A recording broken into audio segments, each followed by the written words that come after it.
On a desolate stretch of desert, a black miner, Kalen, races against time, a deadly sandstorm hot on his heels.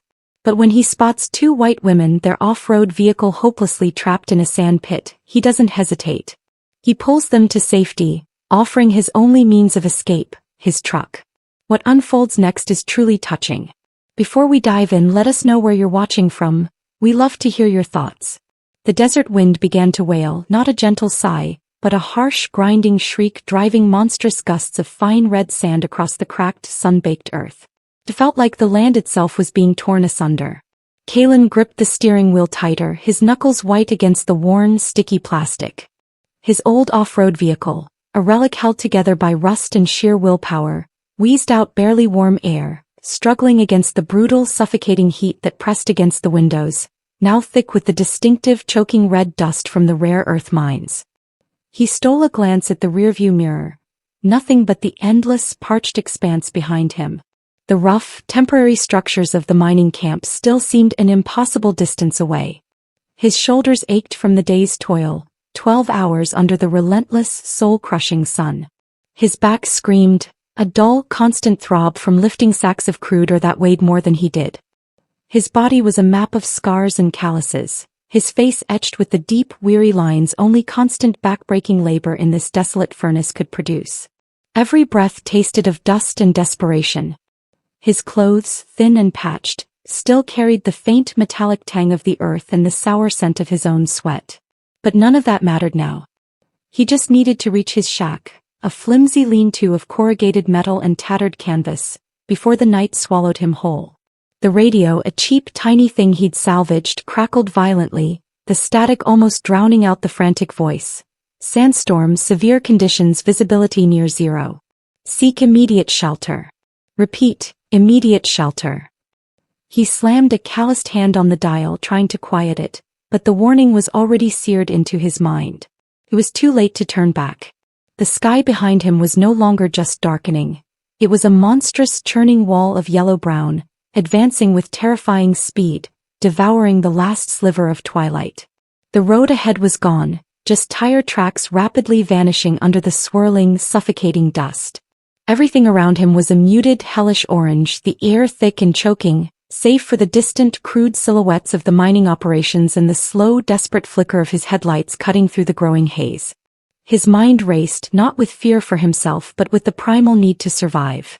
He thought of the single half-empty bottle of stale water in his camp, the tin of beans he'd been saving for 2 days. Survival out here wasn't a luxury, it was a daily, brutal fight. Then out of the corner of his eye, a shape, a pulse of orange, blinked dimly on the roadside. Hazard lights. Kalen slammed on the brakes, the old truck skidding violently, kicking up plumes of red dust that immediately enveloped him. He eased the vehicle over as gently as he could. What he saw made his stomach knot. A luxurious off-road vehicle, a black, gleaming beast utterly out of place in this desolation, wasn't just pulled over. It was stuck deep in a sand pit, its front wheels spinning uselessly as it tried to climb a steep dune, digging itself in further with each desperate churn. Its expensive, specialized equipment, the kind that screamed research expedition, was now just a futile ornament in the face of nature's fury. As he drew closer, his stomach tightened, a cold knot of dread. No movement, no sign of life from within the vehicle.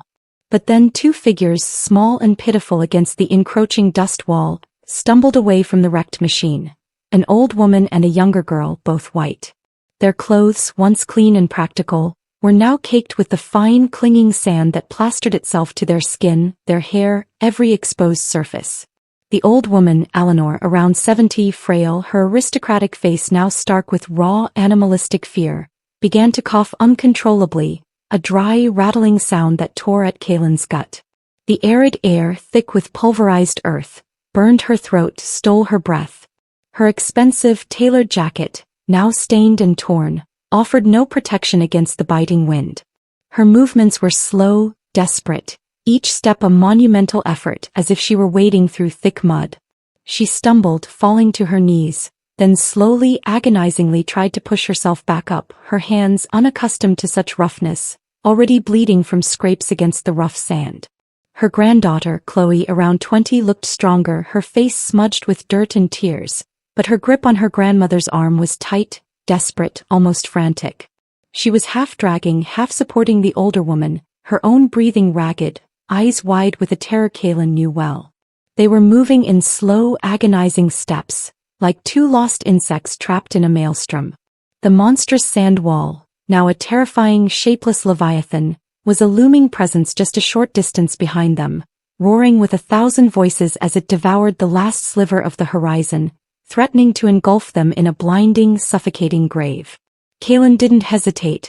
His own life was a constant dance with death, but these two, they were out of their element, utterly helpless. He had nothing, but he had his survival instincts. He parked his truck on the ridge of the dune, the only stable ground he could find near their predicament. Then he threw open his door, stepping out into the full force of the storm. The wind smacked him full in the face like a physical blow, stinging his cheeks, immediately soaking through his thin, sweat-soaked shirt. Sand blasted against his skin, tiny needles piercing exposed flesh. He ran down the shifting slope towards Eleanor and Chloe, his heavy boots sinking in the loose sand, his steps urgent. He knelt beside Eleanor, whose shallow breaths came in desperate gasps. "This sandstorm is no joke," he shouted over the rising roar of the wind, his voice rough, gravelly from years of breathing dust, but steady, resonating with a quiet authority that cut through their panic. "My truck only has 2 seats. You two go on ahead. Head to the old mining station. There's a shelter there. It's right here." He pulled a crumpled, greasy hand-drawn map from his pocket, its lines fading, but the route, painstakingly sketched from memory, was clear. "It's dirty. I've used it before. There's usually a small supply of water, maybe some emergency rations. Go now." He looked at Chloe, his eyes hard, urgent. "She can't walk. We have to go now." Eleanor stared at him, her eyes glassy with shock, confusion, and the terror of facing the unknown. "But what about you? What will you do?" she managed to gasp, her voice thin, barely audible above the storm's shriek. Her body was trembling violently, not just from the cold but from sheer terror. She looked like a bird caught in a trap, broken and helpless. Kaelin didn't waste a single precious second on sentiment. His gaze was firm, unwavering, cutting through the chaos. He knew the odds. He'd survived worse, maybe buried alive in rockfalls, dehydrating under a sun that baked the very air, but this was different. He reached down, his strong, calloused hand, scarred and rough, gently but firmly scooped Eleanor into his arms. She was surprisingly light, frail like a bundle of dry sticks. He cradled her against his chest, her head lolling against his shoulder, her breath coming in shallow, ragged gasps. He half ran, half stumbled back up the treacherous sandy slope towards his old truck, the weight of her in his arms a stark reminder of their fragility against the desert's wrath. Sand pelted them both in sheets, stinging, tearing. Chloe, understanding the raw urgency in his actions, she scrambled after them, her own movements a desperate blur. "I know how to handle myself out here," he shouted, his voice flat, devoid of emotion, yet carrying an undeniable, quiet command that cut through the storm's fury. "Just go. Don't hesitate. There's no time." He didn't wait for a response, just gently lowered Eleanor into the passenger seat of his truck, securing her as best he could.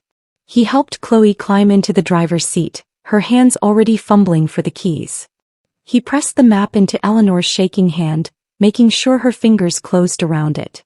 "Go," he repeated, his voice a low growl, pushing the words through the wind. "Go now." Then he stepped back, his own thin figure already beginning to be swallowed by the churning, menacing wall of sand that roared ever closer. Chloe, her face a mask of fear and dawning comprehension, looked at Eleanor, then back at Kaelin, her eyes wide, haunted. They knew this was a sacrifice. They had no other choice. With a choked sob, Chloe shifted into drive. The old truck's engine groaned, then caught with a desperate roar, tires spitting sand as it pulled forward, scrambling over the sandy ridge. Eleanor looked back through the rear window, her gaze fixed on Kaelin, his figure already small, impossibly distant, dissolving into the swirling, blinding haze. His silhouette, already thin and worn, was disappearing, consumed by the monstrous, advancing sandstorm. The desert was claiming him, leaving them with the chilling image of his noble, selfless act and the haunting, agonizing question of his fate.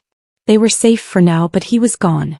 The brutal howl of the sandstorm began to soften, not with a sudden calm but a gradual, reluctant retreat. The terrifying shriek outside the shelter slowly faded into a low, mournful moan, then a persistent, gritty whisper. Eleanor and Chloe had spent the night huddled together, their bodies aching, minds reeling, every sound outside magnified into a terrifying omen. Now, a faint, almost imperceptible shift in the gloom inside the bunker signaled the first hints of dawn. The air, though still thick with dust, felt less suffocating, less like a tangible weight pressing down on their lungs. Chloe pushed herself up, her muscles stiff, and moved to the small, grimy window of the shelter. What she saw made her breath catch. The sky, once a swirling, malevolent yellow-brown, was now a bruised violet, slowly bleeding into a pale, dusty blue. The sun, a blood-orange disk, was just beginning to peek over the jagged horizon, casting long, distorted shadows across a world utterly transformed. The familiar dunes were gone, replaced by a vast, undulating sea of fine reddish-gold sand, smoothed and sculpted by the storm's fury. Debris, twisted metal and shattered rock, lay scattered like discarded toys.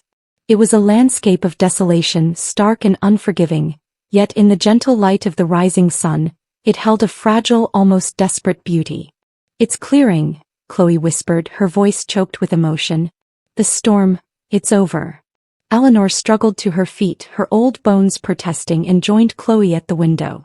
The sight of the emerging world, raw and exposed, hit her with a fresh wave of anxiety. Her gaze swept frantically across the endless expanse. No sign, not a single trace of the man who had saved them. The overwhelming relief of their own survival was instantly eclipsed by a crushing wave of dread for the man who had given them that chance. "We have to find him," Eleanor said, her voice firm, resolute despite her physical weakness. "We have to." Chloe nodded, her jaw tight. There was no discussion, no debate. His sacrifice had etched itself into their very beings. This wasn't a choice. It was a desperate, immediate necessity. They pushed open the sturdy wooden door, the last barrier between their relative safety and the ravaged desert. The air outside was still cold, biting, but the ferocious wind had died down to a brisk breeze. Fine sand coated everything, stinging their eyes and clinging to their clothes. As they stepped out, they began to walk, their eyes scanning every undulation of the dunes, every rock formation, every possible crevice that might offer refuge. They called out, their voices thin and reedy against the vast, silent landscape. "Hello? Anyone?" The only answer was the whisper of the wind over the newly sculpted sand. They followed the faint, almost invisible tracks of his boots, imprinted briefly before the storm consumed them, heading in the general direction he'd indicated, towards the ancient, scarred mountains where the oldest mining operations once stood. Meanwhile, Kalen fought a battle no human should have to endure. When he had stepped back from his truck, waving Eleanor and Chloe away, the colossal wall of sand had been upon him in seconds. It wasn't just wind, it was a physical force, a living, roaring entity of pulverized earth that threatened to rip him apart, to flay the skin from his bones. He had dropped to his knees, burying his face into his tattered shirt, trying to breathe, but the air was solid sand, searing his lungs with every desperate gasp. He moved on instinct, years of brutal desert survival kicking in. He knew this land, its dangers, its hidden pockets of fleeting refuge. He crawled rather than walked, forcing his body forward against the invisible, tearing currents. His eyes, squeezed shut, felt like they were packed with needles. His ears screamed with the roar of the storm, a sound that obliterated all thought, all sense of direction, save for the primal urge to find cover. He remembered a cluster of old, abandoned quarry pits, deep gashes in the earth from decades of mining, not far from where he'd found them. A long shot, a desperate gamble. He used the shifting wind, the subtle changes in pressure against his back, to orient himself, a trick born of countless nights spent alone under these unforgiving skies. He covered his mouth with his shirt, trying to filter the suffocating dust, but each breath was agony, tasting of metal and grit. Thirst became a burning inferno in his throat, his mouth a dry, cracked void. The cold of the desert night, usually a welcome reprieve from the day's heat, now became another tormentor. The sand whipped by the wind drew away what little body heat he had, chilling him to the bone. He felt the insidious numbness creeping into his fingers and toes, the chilling herald of hypothermia. He pushed on, his muscles screaming, his vision blurred by tears and sand. He fell, picked himself up, fell again. Fear was a distant, cold knot in his stomach, replaced by a singular, primal focus. Survive. He wasn't thinking of the women, not in that moment. He was just a raw, unthinking bundle of instinct and will. He found a slight depression, a shallow hollow where the sand had perhaps piled differently. He clawed at it, digging with his bare hands, pulling what little debris he could find. A torn piece of tarp, a splintered wooden beam, to create a flimsy shield. He burrowed into the sand, burying his legs to preserve warmth, fighting the desperate urge to simply give up and let the desert claim him. He pictured the faint, familiar outline of his shack, the promise of a rough, hard-won peace. That simple image, a tangible, miserable goal, was enough. He held on to it through the long, terrifying hours as the sand pounded his fragile shelter, threatening to bury him alive. Back on the transformed dunes, Eleanor and Chloe continued their desperate search. Hope flickered, then dimmed, then ignited again with every shift in the landscape. Chloe spotted a faint, irregular line of displaced sand. "Look," she cried, pointing, her voice hoarse. "Tracks. Not truck tracks, footprints. Faint but going that way." They followed them, their pace quickening, their hearts hammering against their ribs. The sun climbed higher, illuminating the vast, silent wreckage of the storm. Then Eleanor saw it. A dark, still form tucked into a narrow, sand-filled crevice near the base of an old, weathered rock formation. Her breath caught. "There!" she screamed, her voice tearing raw with a mix of terror and desperate hope. "He's there." They ran, stumbled and slid down the sandy slope, their legs burning. As they got closer, the form resolved itself. It was the man. He was lying curled in the narrow space, covered head to toe in fine red sand, almost indistinguishable from the landscape itself. His face was buried in the crook of his arm, his breathing shallow, ragged. He was alive. Chloe reached him first, dropping to her knees beside him. "He's here. He's alive," she cried, tears streaming freely down her face, no longer bothering to wipe away the grit. Eleanor fell to her knees beside them, her own body shaking with overwhelming relief. She reached out, her hand trembling, and gently touched his sand-encrusted shoulder. "Oh my God," she whispered, her voice choked with emotion near tears. "Thank God you're okay. We thought we'd never see you again." The man stirred, a low groan escaping his lips. He slowly, painfully lifted his head, his eyes barely slits, red-rimmed and filled with sand. He looked at them, his gaze unfocused at first, then slowly clearing, a flicker of recognition in their depths. His lips, cracked and bleeding, moved, and a voice rough and barely a whisper grated out. "I promised I'd survive, didn't I?" He struggled to push himself up, but his limbs were leaden, exhausted. Eleanor and Chloe quickly helped him, gently supporting his weight. They saw the raw scrapes on his hands, the way his body trembled, the sheer, utter exhaustion radiating from him. They gave him water, just a few sips at a time from their precious bottle, watching as he swallowed with agonizing slowness. They wrapped him in a blanket from their vehicle, trying to bring some warmth back to his shivering frame. He was a testament to extraordinary, almost impossible resilience, a true son of this cruel, beautiful desert. Eleanor looked at the man, truly looked at him, not as a laborer, but as a being of incredible strength and selfless courage. Her eyes, filled with profound gratitude, conveyed a debt that felt immense, a promise that resonated in the quiet vastness of the desert morning. The storm had passed, but it had left an indelible mark, forging a connection neither of them could have ever predicted. What would happen next? How could they ever repay this man, this unexpected hero of the desert? 2 weeks spun by like a blur, each day a slow retreat from the edge of oblivion, a return to the rhythms of a life that felt both impossibly distant and startlingly familiar. Eleanor and Chloe were safely back in their world, a world of sprawling cityscapes and climate-controlled offices, far removed from the brutal embrace of the desert. Yet the vast, silent expanse of red dust and the spectral image of the man they had left behind, now known only as their anonymous rescuer, haunted their every waking thought. His sacrifice, his quiet, unhesitating kindness, had etched itself into their very beings. It wasn't just a memory, it was a profound, life-altering truth that hummed beneath the surface of their comfortable lives.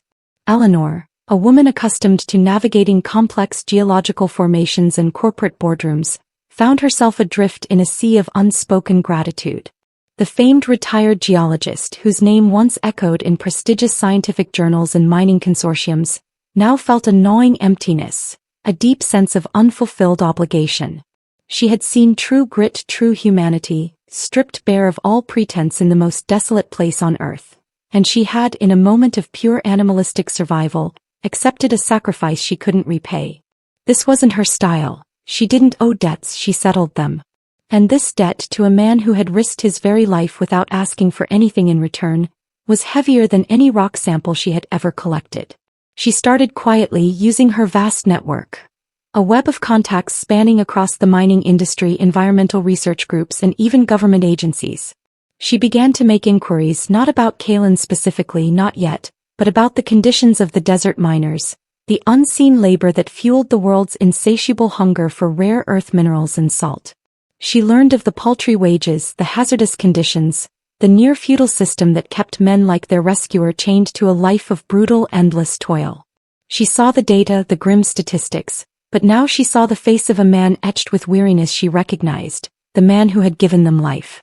The facts, once abstract, became agonizingly real. The scale of the injustice, the sheer crushing weight of poverty and danger that defined these lives, fueled her growing resolve. It took time, discreet inquiries, careful navigations through bureaucratic red tape and corporate resistance. She leveraged her reputation, pulled in favors, called upon connections forged over decades.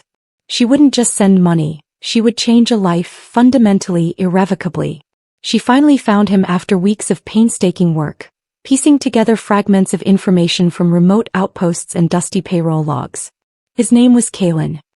His history was exactly as she had imagined. A life of struggle, of endless physical labor, of dignity maintained against impossible odds. One late afternoon, as the desert sun began its long, slow descent, painting the sky in fiery hues, a dusty, unfamiliar vehicle pulled up to Kaelin's makeshift shack. It wasn't a luxury SUV but a sturdy, practical truck. A man, not Eleanor or Chloe, stepped out, carrying a thick, cream-colored envelope. Kaelin, tired from his shift, watched him approach, suspicion in his weary eyes. He rarely received mail and never anything that looked so official, so out of place in his barren existence. The man handed him the envelope, a polite nod, then drove away, leaving Kaelin alone with his questions. Kaelin opened it, his calloused fingers fumbling with the thick paper. Inside, a letter handwritten in elegant, precise script. His name, Kaelin, looked foreign, almost regal on the page. He unfolded it slowly as if it might disappear. Dear Kaelin, the letter began. I don't think I'll ever find the right words, but I'll try. That night changed me. You didn't know my name and still you opened your door to us. You risked everything. You didn't ask what I did or what I could give you. You just saw someone in need and you acted without hesitation, without pride. I don't know many people who have done the same. My name is Eleanor Vance. Kaelin's breath hitched. Eleanor Vance. The name, whispered with reverence in scientific circles, now resonated in his humble shack. He swallowed hard, something pressed in his chest, tight, aching but not painful. A strange warmth began to spread through him. He turned to the next page. It was official, a job offer. Not for a mechanic, not for a miner, but for something he had only dreamed of in the quiet hours of the night. A position as a geological safety and field operations specialist for a major, reputable mining corporation, one that Eleanor had close ties with. The facility was far from his current hell, a new state-of-the-art operation focusing on ethical, sustainable mining practices. The terms were almost unbelievable. A real salary significantly higher than anything he had ever earned, full benefits, health insurance, a retirement plan. It promised safety, stability, an end to the crushing, soul-sapping labor that had defined his entire adult life. It was not charity, it was respect. And behind that, one last sheet, a payment receipt. His existing shack, his small, hard-won piece of land, was now fully his, mortgage cleared, no more looming payments. And a further offer. Financial assistance to secure a new, sturdier home in a nearby developing community. Not a mansion, not luxury, but a solid, clean structure with reliable electricity and running water. A place where he could finally escape the perpetual dust and danger. A place that felt like home. He sat down slowly on the cracked wooden steps of his shack, the letter crinkling in his hand. The world tilted gently around him. His breath caught not from disbelief but from the overwhelming weight of being seen, really seen, not as just another nameless, faceless laborer struggling to hold it all together, but as someone who had held someone else up and in doing so had changed their course. The desert wind, usually a tormentor, now felt like a soft sigh against his cheek. He read the last paragraph, the simple words that resonated with a power greater than any wealth. Eleanor's voice, clear and strong, seemed to rise from the page. Your action in the storm not only saved our lives, but it taught me a priceless lesson about true compassion. In this harsh, unforgiving place, we want to ensure you have a life worthy of that heart. This is not charity, Kaylin. This is a deserved beginning. A few weeks later, a simple, understated meeting took place. Eleanor and Chloe traveled back to the edges of the desert, not to the old station, but to a small, clean cafe in a nearby town where Kaylin now lived temporarily. He was thinner still, weathered, but there was a light in his eyes, a sense of quiet hope that had not been there before. Eleanor, usually so composed, felt a lump in her throat. Chloe, usually so pragmatic, found her eyes welling up. Kaylin, Eleanor began, her voice soft, full of sincerity. Thank you. Truly. You gave us back our lives. Kaylin looked at them, his gaze steady. I never thought that a small act could change everything so much, he said, his voice still a little rough but with a new resonance. He hesitated, then, I owe you a great debt. Eleanor shook her head gently. No, Kaylin. It is we who owe you a debt, of life and of understanding. Chloe, unable to speak, simply reached out and squeezed his hand, her eyes conveying the profound gratitude words could not capture. Kaylin accepted, not with demands, not with the eagerness of someone expecting a handout, but with the quiet dignity of a man who finally recognized his worth, who finally understood that his inherent goodness, his unspoken code of ethics, had been seen and acknowledged. He knew this wasn't a sudden fortune or a leap into frivolous luxury. This was a chance at stability, at a future where he could breathe, where he could truly build something for himself and perhaps for others in his community who also toiled in the unforgiving dust. This was a chance to escape the endless, brutal cycle of subsistence. Months later, Kaylin stood outside his new home, a small, sturdy house made of local stone and wood, with actual windows and a proper roof that wouldn't leak during the rare desert rains. The air was cleaner here, the nearest mine miles away, but the vast, sprawling desert still stretched before him. He was a geological safety specialist now, his knowledge of the desert's temperament, its hidden dangers, and its subtle shifts invaluable to his new employers. He was teaching younger recruits, sharing his hard-won wisdom, ensuring they would not face the same dangers he had. His hands, still calloused, now held schematics and reports, not just picks and shovels.